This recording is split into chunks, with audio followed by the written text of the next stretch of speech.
Okay, so today we are going to go over how to install Nitrous Express part number 18959 TPS RPM window switch. Okay, so as you can see,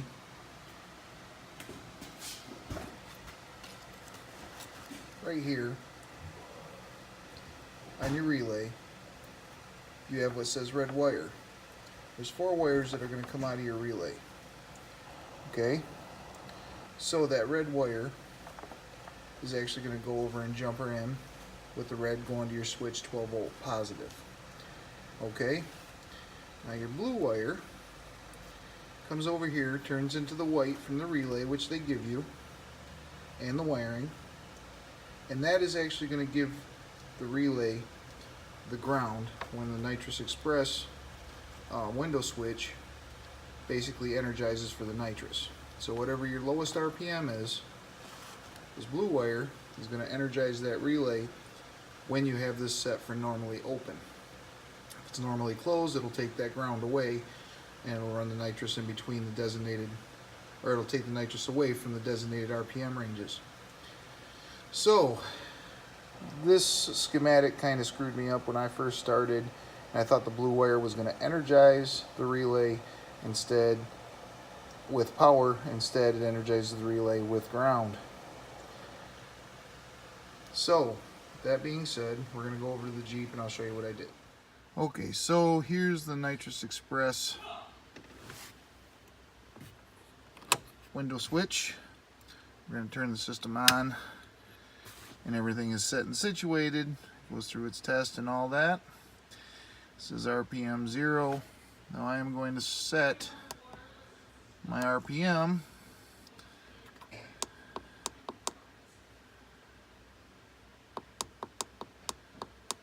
to 3200 RPM. Okay, so that is going to be set there. My upper side is at 6,000. My rev limiter is about 6,200. So the nitrous will be on between 3,200 and 6,000 RPM. After the 6,000, it will shut off so that I don't cause any damage. I already had one nitrous backfire that completely grenaded my intake. It blew it all to hell. So anyway, got that all fixed and that's all situated. So I'm going to go through, so mine's set for normally open. Now if that was normally closed, the nitrous would be off between 3,200 and 6,000 RPM. But because it's normally open, the nitrous will be on between 3,200 and 6,000 RPM. Now, this part right here, number of cylinders. This is a 6-cylinder Jeep. I have it set for 1 cylinder. And that is because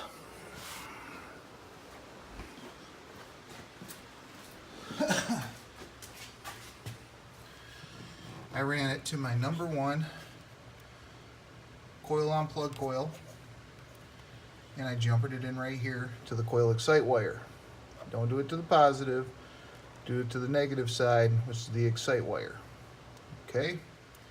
So, with that window switch being set to only 1 cylinder, it's only going to read this 1 cylinder, which will make the RPMs correct with the tach and the dash.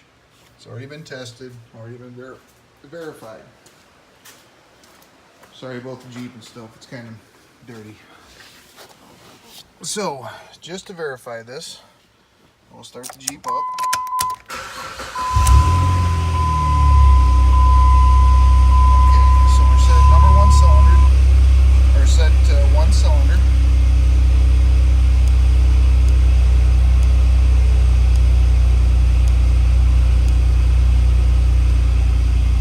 It's reading 1,000 RPM right now, 1,080, and the tach pretty close.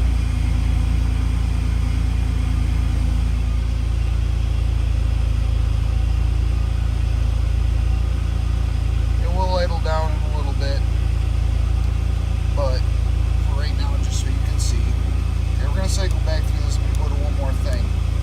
Also, if you are running the coil on plug, you'll see for that cylinder 1, for only 1 cylinder it's reading. Ignition type, it'll have distributor, coil on plug, and I can't remember what the third one is off the top of my head. So basically, you got the coil on plug.